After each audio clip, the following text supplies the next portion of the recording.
evening, everyone, and welcome to the Danny Grieves Show. This is Scott Kerker, along with Metamore head coach Danny Grieves. Hello. Hello. Coach, holidays are over with. The last time we talked was right after the Morton game, and in that show that night, you talked about how the next 9 games were going to be very telling on how this season was going to go.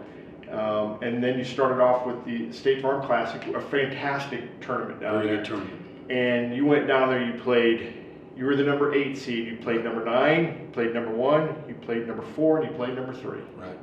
And you went 3-1 and got a 3rd place trophy. Sure did. I thought that first game against Springfield, you guys came out and played a really good game against a very quality basketball team.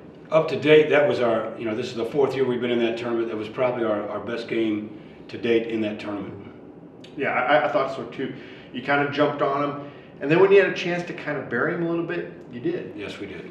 And I thought that was a fantastic game. And that set up, which I thought was just a really good opportunity against the number 1 seed, Normal Community. Well, Normal Community had already won the Thanksgiving tournament that they played over at Illinois Western, I believe is where it was at.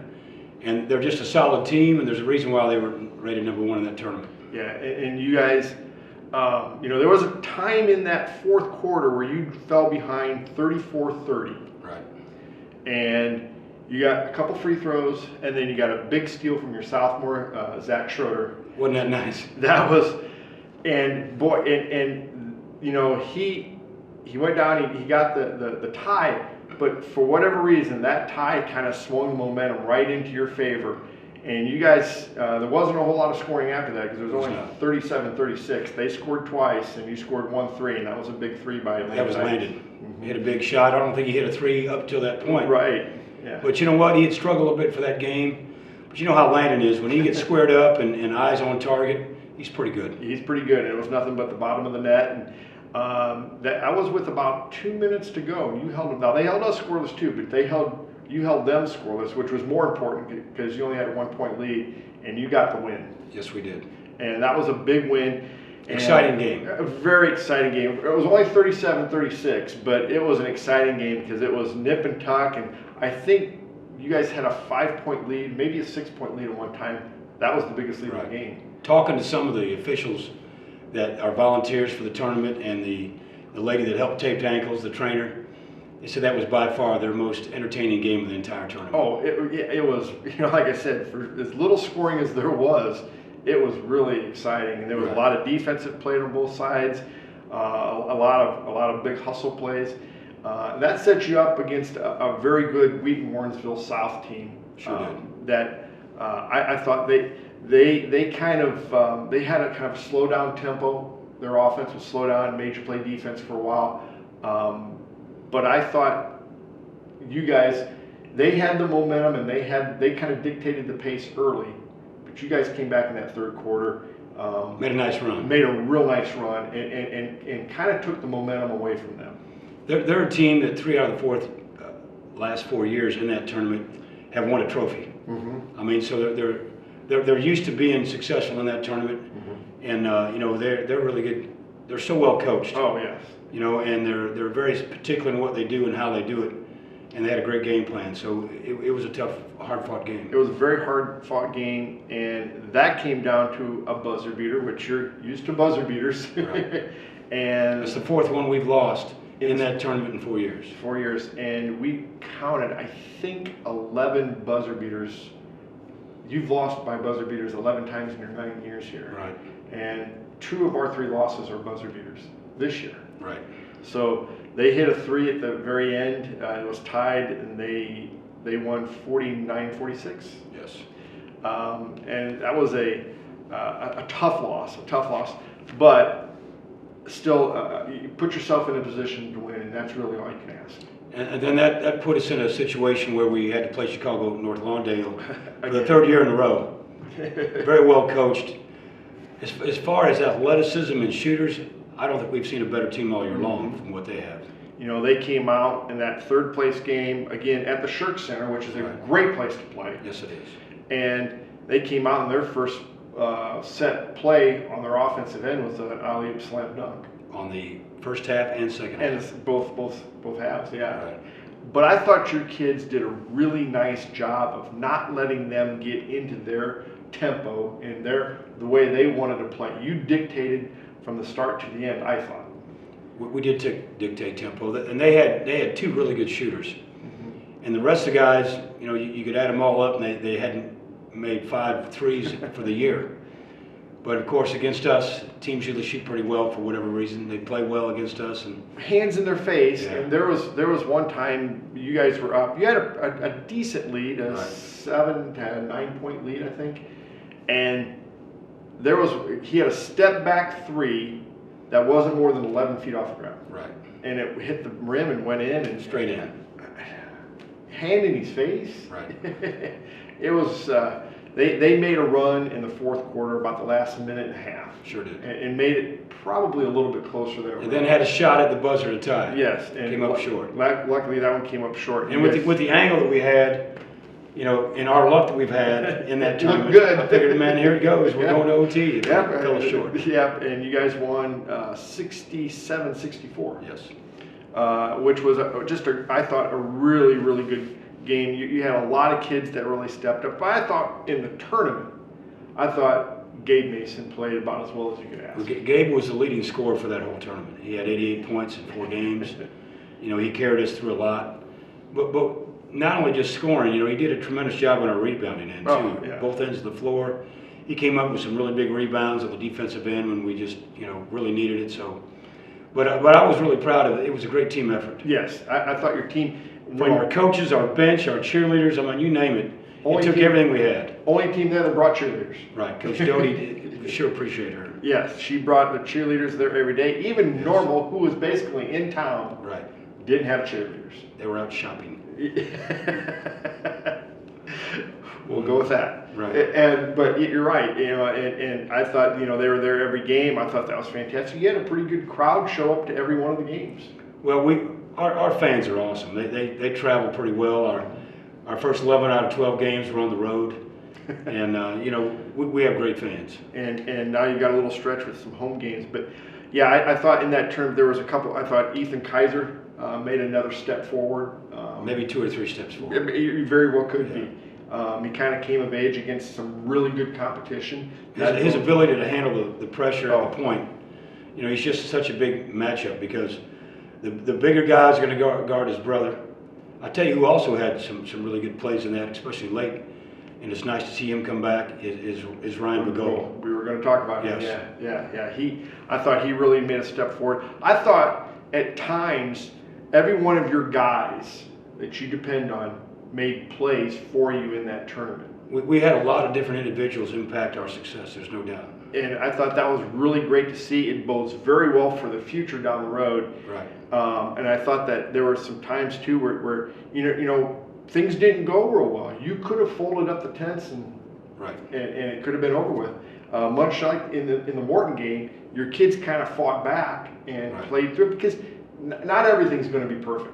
No, it is nice to see when adversity hits you, what kind of character you have. Yeah. And I thought our kids held their own a lot and really didn't give up, didn't hang their heads, stayed positive, tried to still do little things that we preach. And, you know, as a coach, that's all you can ask for. I think in the Warrensville South, I think you had a 10-point deficit at halftime.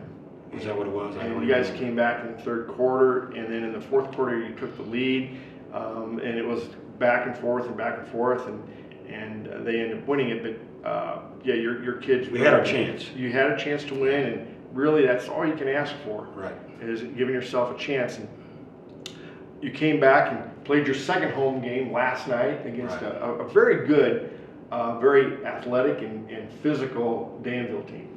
I'll tell you what, they're the team that just got done beating Manual in the Pontiac tournament and knocked them out. But they're very athletic. They're a team that's going to really pressure you.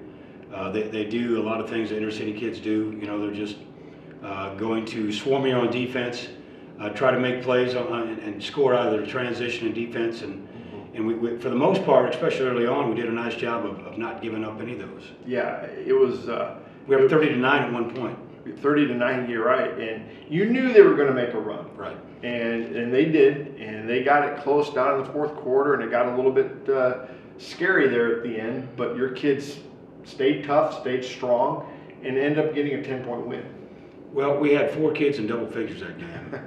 Zach Schroeder had a really nice coming out party for himself. He's done a lot of different things for us, and a lot of them don't show up on the stats. But he had 17 points last night against a really good team, very athletic team. But looked at him and went, "Why is this guy even on the floor?" Right. And I was very proud of him, especially. And again, I thought Gabe Mason I think he had 12, something like that. But I thought he did a nice job of, and your whole team has done this. I thought a lot of guys might be looking for their points, but they don't. They look for the open guy who's got the hot hand, and they were looking for Schroeder a lot. They were. And I thought that Gabe never forced any. I don't know if there's been too many instances this year, maybe a few, but not very many, where your kids have forced shots. Well, he hit that deep 3 late to give us, a 7-point lead? Yes. And yes. then in the corner. In the corner, and he came down again to increase the lead. But at that point in time, I think time off the clock is a little bit more important than another shot, another point. But that was a huge shot that he did make. Yeah, you probably can't complain too much about kind of a nail in the coffin. Right. And I thought that down the stretch, at times your free throw shooting has been your Achilles heel. Right. But when you needed to make them the other night, you made them. Well, we had 7 turnovers and 4 missed free throws in the fourth quarter, and usually that would spell doom. But our kids, after missing 3 in a row, and we had a shoot 2, missed it, front end were 1 and 1, and from there on out, for the most part, in the fourth quarter, we knocked them down. So that was nice to watch. It was nice. The other thing that I thought was really nice to see is they got really physical. Yeah, they did. And your kids didn't back down. No. They kept going right back at him, kept getting knocked down, right. But they didn't care. They just kept going right back at him. I don't believe I've seen this year so many of our bodies just flying on the floor all night long. Right.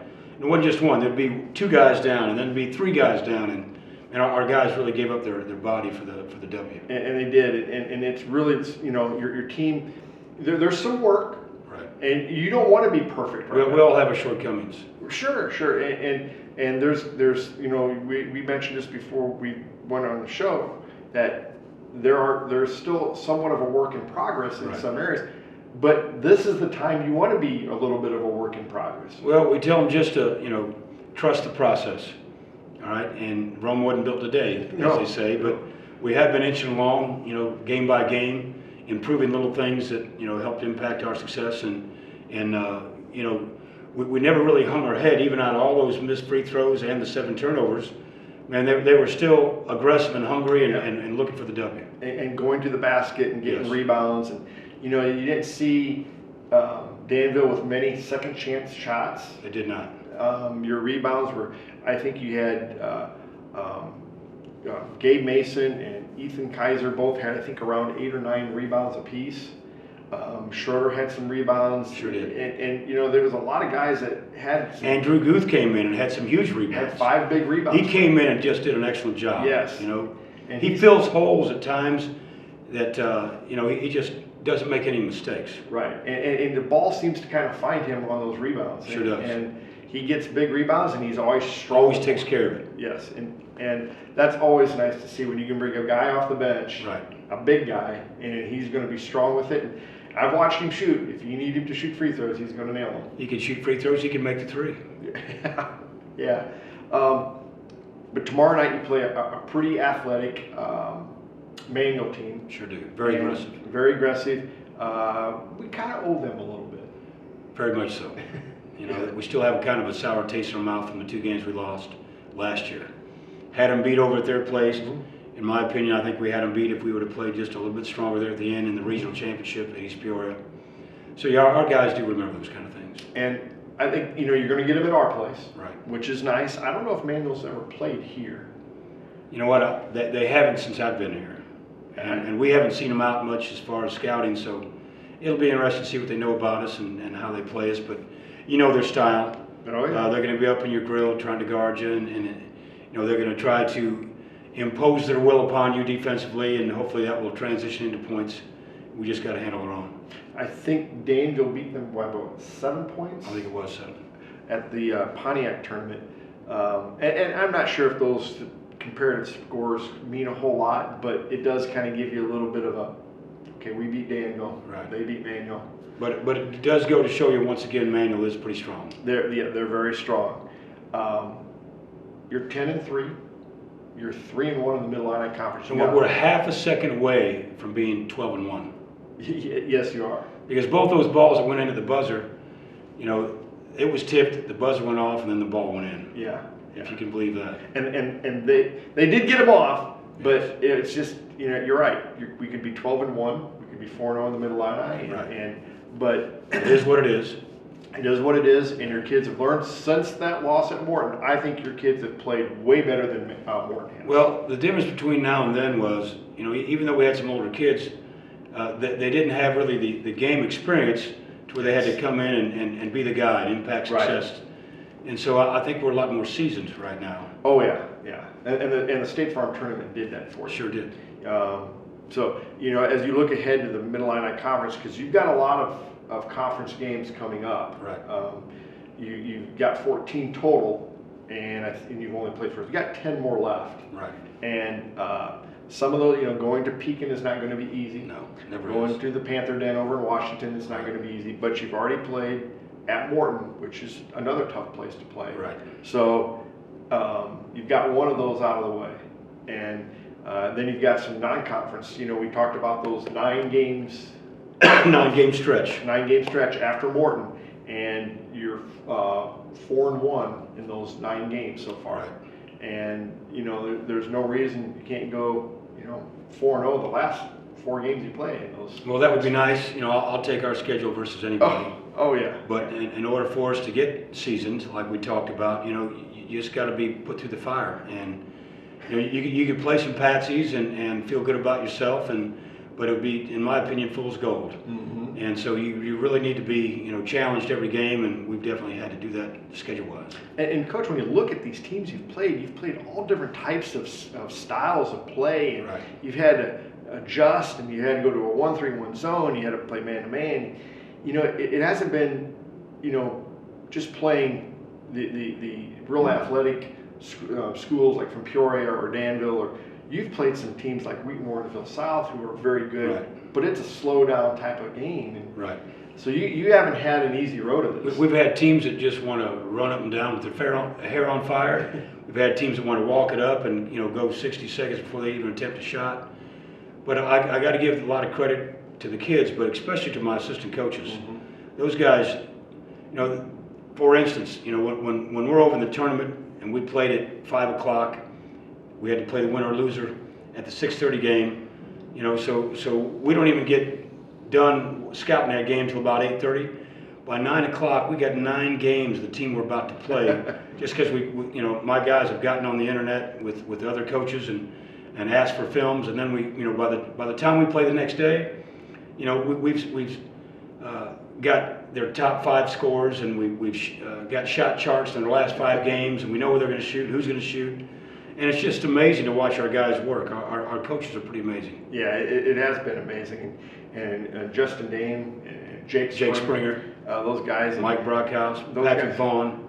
They've been amazing. Yeah, they have. And Jared Dame also. Jared Dame also, yeah. Right. You know, your guys have been, it's been a team effort. It really has. It's been a coaching thing too. You know, and doing all that, it takes, you know, especially on the holidays, you're supposed to be in the holiday mood and, you know, eating and drinking and having fun. And, you know, we're putting in 40, 50, 60 hours a week. And without that, though, we don't give our kids enough of a chance, in my opinion. And so we go to the nth degree to make sure that we know everything about the teams. And you know, my hat's off to our staff. They're just really amazing. I'd take that staff against anybody's in the country. Right, and it shows, because you're 10-3, and like you said, you're about a second away from being 12-1. Right. Coach, it's been a nice, first third of the season? Been a lot of fun, hasn't it? It's been a great run so far, and it's only going to get better. Yes, it is. Congratulations, and we'll see you tomorrow night here at home. Yes, sir. That'll do it for the Danny Grieves Show. See you tomorrow night against Manual.